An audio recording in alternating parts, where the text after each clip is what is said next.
हाँ, एक्चुअली बहुत दिनों से प्लान था। हमारी पढ़ाई के चक्कर में वो डिले होता जाता था कि अभी इसका हो जाए, फिर अभी उसका हो जाए। अब डेफिनेटली अब हम लाएंगे। यूपीएससी का परिणाम शुक्रवार को घोषित कर दिया गया है, जहां मध्य प्रदेश की राजधानी भोपाल की जागृति अवस्थी ने सिर्फ प्रदेश का ही नहीं बल्कि पूरे देश का नाम रोशन किया है। जागृति अवस्थी यूपीएससी में द्वितीय स्थान पर आई हैं और महिलाओं में प्रथम स्थान पर इनका चयन हुआ है। तो सबसे पहले मैम, आपका द लोकनीति में बहुत स्वागत है। आपका चयन यूपीएससी में द्वितीय स्थान पर हुआ है, तो आप युवाओं की आप प्रेरणा बनी हुई हैं, तो आप युवाओं को सबसे पहले अपना संदेश दीजिए। मैं यही कहना चाहूँगी कि आप देखिए, हार्ड वर्क का तो कोई सब्स्टिट्यूट नहीं है। मैंने तो 2 साल तैयारी की, 1 साल का पूरा एग्ज़ाम था और 1 साल की जो ड्रॉप ईयर था मेरा।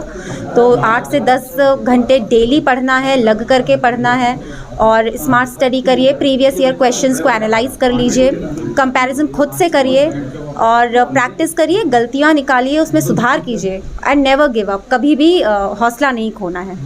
मैम, आप 2017 में आपकी BHEL में नौकरी लगी थी, लगभग 1 लाख रुपए तक की आपकी सैलरी थी। फिर भी आपने वो छोड़कर किस तरह से कहाँ से आपको प्रेरणा मिली कि आपने सिविल सर्विसेज ज्वाइन करने का सोचा? मैम, कभी कहीं ना कहीं बैकड्रॉप पे तो था ही ब्रेन में कि करना है, लेकिन वो कभी मटीरियलाइज नहीं हुआ। जब BHEL में आई, एक स्टेबिलिटी आ गई थी, फाइनेंशियली मैं सिक्योर हो गई थी, मैं अपने आसपास ऑब्जर्व करने लगी, तो मुझे ऐसा लगा कि मैं शायद सोसाइटी के डिफरेंट सेक्शंस के लिए काम करना चाहती हूँ। वो मुझे सिविल सर्विसेज एक मौका देता है ग्राउंड पे खड़े होकर के काम करने का, तो मैंने इसको ही अपना करियर ऑप्शन चुना।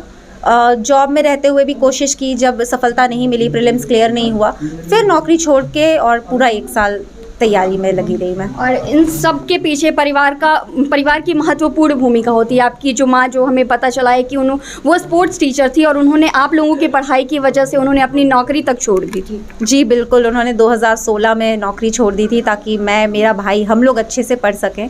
वो कहीं ना कहीं थोड़ा सा गिल्ट भी होता है कि जो वर्किंग मदर्स हैं उनको अपना करियर सेक्रीफाइस करना पड़ जाता है, तो उनके तो मैं I am indebted to her forever कि उन्होंने बहुत किया। हमारे पेरेंट्स ने हमें अपना सेंटर ऑफ लाइफ ही बना लिया, उनकी पूरी ज़िंदगी हमारे इर्द गिर्द घूमती थी। तो I am very thankful to my parents, बहुत सपोर्ट रहा है।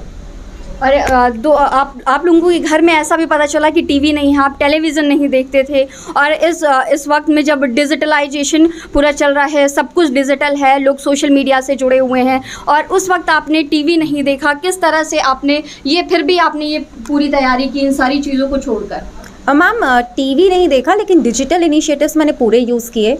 यूट्यूब पे ऑनलाइन कोर्सेज होते थे और जो भी मुझे कहीं डाउट हुआ तो कोई वीडियो गूगल कर लिया।